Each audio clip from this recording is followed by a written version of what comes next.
Hello instant foodies, ఈరోజు మనం cornflakes chikki తయారు చేసుకోబోతున్నాము. జనరల్గా రెగ్యులర్గా మనం డిఫరెంట్ టైప్స్ ఆఫ్ చిక్కీస్ తినే ఉంటాము కదండి.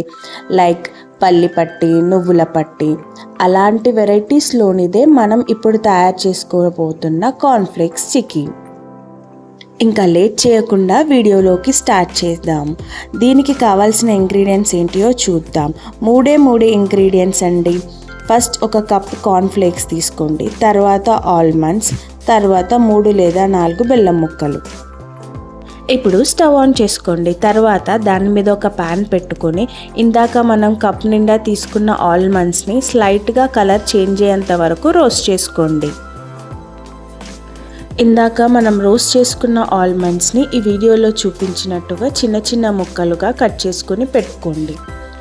అలా ముక్కలుగా కట్ చేసుకున్న తర్వాత వాటిని ఒక బౌల్లోకి ట్రాన్స్ఫర్ చేసుకుని పక్కన పెట్టుకోండి.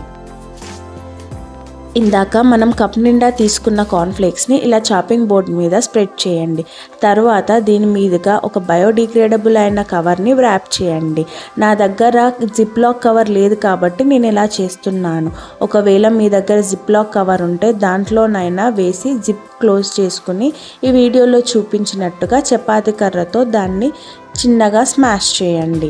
మొత్తం పౌడర్లా కాకుండా చిన్న చిన్న పీసెస్ అయ్యేలాగా స్మాష్ చేసుకోండి.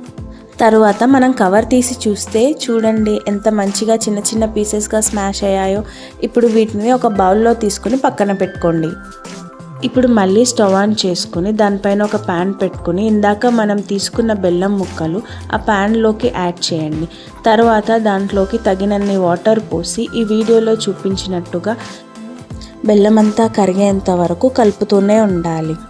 ఈ ప్రాసెస్ కొంచెం ఇబ్బందికరంగా ఉంటుంది, ఎందుకంటే ఊరికే కలుపుతూ ఉండాలి, లేదంటే కిందన అడుగు పడుతుంది.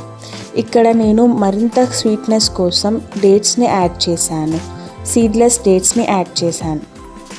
బెల్లం మొత్తం పాకంలా తయారైన తర్వాత స్టవ్ని సిమ్లో పెట్టుకుని ఇందాక మనం స్మాష్ చేసుకున్న కార్న్ఫ్లేక్స్ని అందులోకి యాడ్ చేయండి.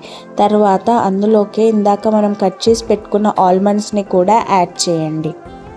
ఇప్పుడు ఇందులోకి నేను ఆప్షనల్గా రెజిన్స్ని యూస్ చేస్తున్నాను. మీరు కావాలంటే ఈ రెజిన్స్ని స్కిప్ చేయొచ్చు. తర్వాత అన్ని ఇంగ్రీడియంట్స్ కలిసేట్టుగా కలుపుకోండి. ఒక 5 నిమిషాల పాటు కలుపుతూనే ఉండండి. అన్ని ఇంగ్రీడియంట్స్ బెల్లం పాకంలోకి కలిసాయి అని మీకు అనిపిస్తే వెంటనే స్టవ్ ఆఫ్ చేసుకుని ఆ మిశ్రమాన్ని ఒక బౌల్లోకి ట్రాన్స్ఫర్ చేసుకుని పెట్టుకోండి. ఇప్పుడు మీ ఇంట్లో ఉన్న ఏదైనా ఒక ప్లేట్ని తీసుకుని ఇందాక మనం కలిపి పెట్టుకున్న మిశ్రమాన్ని ఆ ప్లేట్లోకి స్ప్రెడ్ చేయండి. ఇక్కడ నేను స్ప్రెడ్ చేయడం కోసం స్పాచులాని యూస్ చేస్తున్నాను. ప్లేట్ మొత్తం నీట్గా ఫిల్ అయ్యేంత వరకు స్పాచులాతో స్ప్రెడ్ చేస్తూ ఉండండి.